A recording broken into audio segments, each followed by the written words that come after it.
Chào các bạn. Chào mừng các bạn đã quay trở lại với kênh Nhịp Sống Nước Nga DT.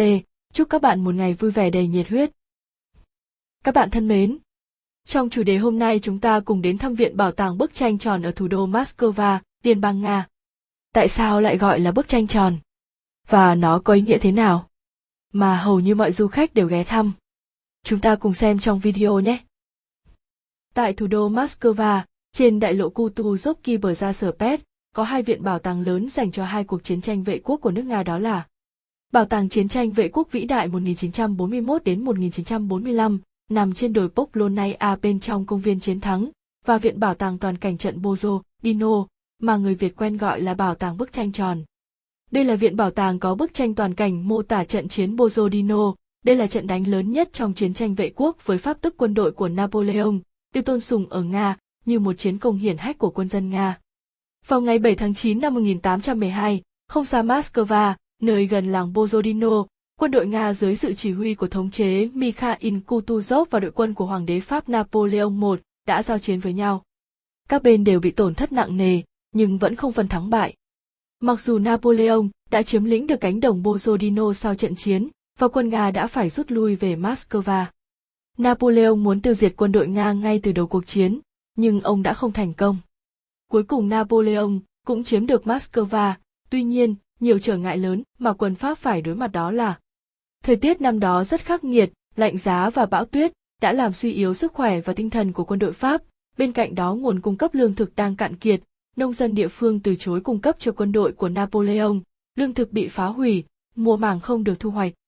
Vì vậy, Napoleon đã quyết định chuyển quân đến Smolensk, đến các vùng lãnh thổ không bị ảnh hưởng bởi chiến tranh, để bổ sung nguồn cung cấp lương thực. Nhưng đường đến những vùng đó lại bị quân đội Nga chặn lại. Kết quả của trận chiến, Napoleon buộc phải rút lui theo chính con đường mà quân đội của ông ta đã tiến về Moscow. Trên đường rút lui, quân đội của Napoleon liên tục bị quân du kích của Nga truy đuổi và đẩy lui hoàn toàn. Quân đội Nga dưới sự chỉ huy của tướng Kutuzov đã chiến thắng oanh liệt.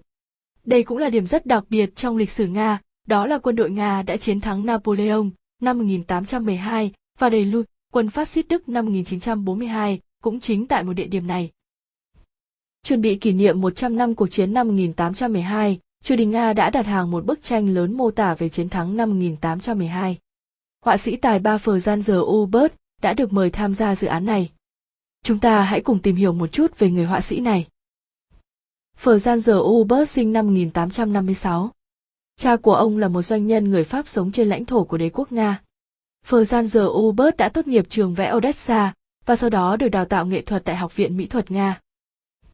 Ông là một nghệ sĩ trẻ rất tài năng và rất thích vẽ những cảnh chiến tranh, đặc biệt là những bức tranh mô tả các cuộc chiến đấu. Tác phẩm lịch sử đầu tiên của danh họa là bức tranh Cây cầu sống, kể về sự kiện chiến tranh Nga, 34. Năm 40 tuổi, Hubert vẽ bức tranh toàn cảnh đầu tiên có tên là Bão táp thành Akhungo, và sau đó, ông trở thành giáo sư tại Học viện Nghệ thuật của cả hai quốc gia là Nga và Đức. Đến năm 1905, nghệ sĩ đã hoàn thành bức tranh sử thi thứ hai dành riêng miêu tả cuộc bảo vệ Sevastopol. Khi nước Nga chuẩn bị kỷ niệm 100 năm cuộc chiến năm 1812, họa sĩ chiến trường nhận được đơn đặt hàng, là một bức tranh toàn cảnh khổ lớn, về trận chiến lịch sử gần Borodino. Thời hạn hoàn thành bức tranh rất gấp rút, nên ông ấy đã mời các trợ lý cùng tham gia. Bức tranh được tạo ra với sự tham gia của anh trai nghệ sĩ, ông Georgy, và một số họa sĩ chiến đấu và phong cảnh chuyên nghiệp đến từ Nga và Đức. Mặc dù khối lượng công việc khổng lồ, nhưng triều đình Nga đã nhận được bức tranh toàn cảnh, được hoàn thành trong 2 tháng trước khi bắt đầu lễ kỷ niệm. Một bức tranh hùng vĩ, được tạo ra dưới sự chỉ đạo của Hubert, dài 115 mét và cao 15 mét.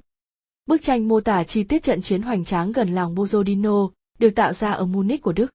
Khi công trình hoàn thành, một cuộc triển lãm từ thiện đã được mở ra trong thành phố này, để công chúng Đức chiêm ngưỡng bức tranh khổng lồ, và tham quan triển lãm các hiện vật lịch sử cách đây một thế kỷ. Vài ngày sau, triển lãm đóng cửa và bức tranh được chuyển đến Nga bằng đường sắt. Bức tranh toàn cảnh được hộ tống cùng với 4 trợ lý của nghệ sĩ Hubert và 3 công nhân. Tại Moscow, một ngôi nhà gỗ rộng rãi được xây dựng để phục vụ cho triển lãm.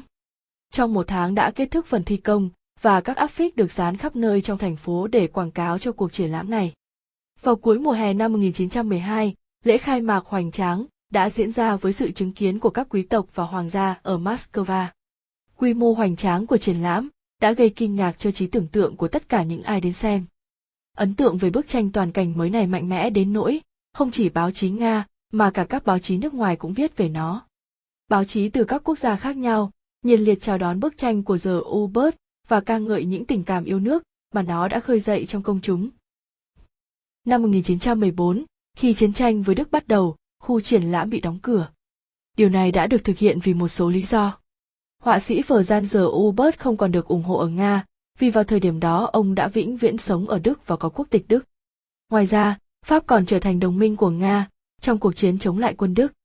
Trong điều kiện này, các nhà chức trách Nga cho rằng việc trưng bày công khai một bức tranh mô tả trận chiến giữa người Nga và người Pháp là không phù hợp.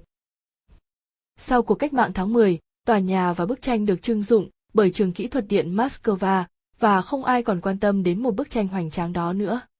Bức tranh dài 115 mét được cuộn lại và cất vào kho. Trong nhiều năm bức tranh nguyên gốc bị vứt lăn lóc không được bảo quản và do thời tiết nên bức tranh đã bị hư hỏng nặng nề. Khi chiến tranh với phát xít kết thúc thắng lợi, tinh thần yêu nước nổi lên. Chính quyền thành phố Moscow quyết định xây dựng một viện bảo tàng để vinh danh chiến thắng năm 1812. Việc xây dựng bảo tàng mất 11 năm và hoàn thành vào năm 1982. Một tòa nhà đặc biệt được xây dựng theo dự án do các kiến trúc sư Kozabennikov và Kuchanov. Qua nhiều năm cất giữ bất cẩn, phần lớn bức tranh lịch sử đã bị hủy hoại hoàn toàn. Trong khi tòa nhà bảo tàng đang được xây dựng, bức tranh toàn cảnh tuyệt đẹp của họa sĩ Franz The U-Boat được phục hồi trong xưởng Ivanov Churonov. Các nghệ sĩ tài năng từ xưởng vẽ của Gzekov đã khôi phục lại bức tranh trong 1 năm rưỡi. Họ đã phải phục hồi các cảnh chiến đấu, phục hồi các nhân vật, các phần hư hỏng và khôi phục tổng thể bức tranh. Mặc dù thực tế là tòa nhà của bảo tàng với tâm điểm là bức tranh toàn cảnh, nhưng qua nhiều năm, bảo tàng đã thu thập được hơn 40.000 hiện vật của thời kỳ chiến tranh. Giờ đây, nó là nơi lưu giữ các bức tranh, bản vẽ và bản in về trận chiến, các bộ sưu tập đồ sứ vân vân và các tài liệu về cuộc đời và sự nghiệp của họa sĩ The U-Boat.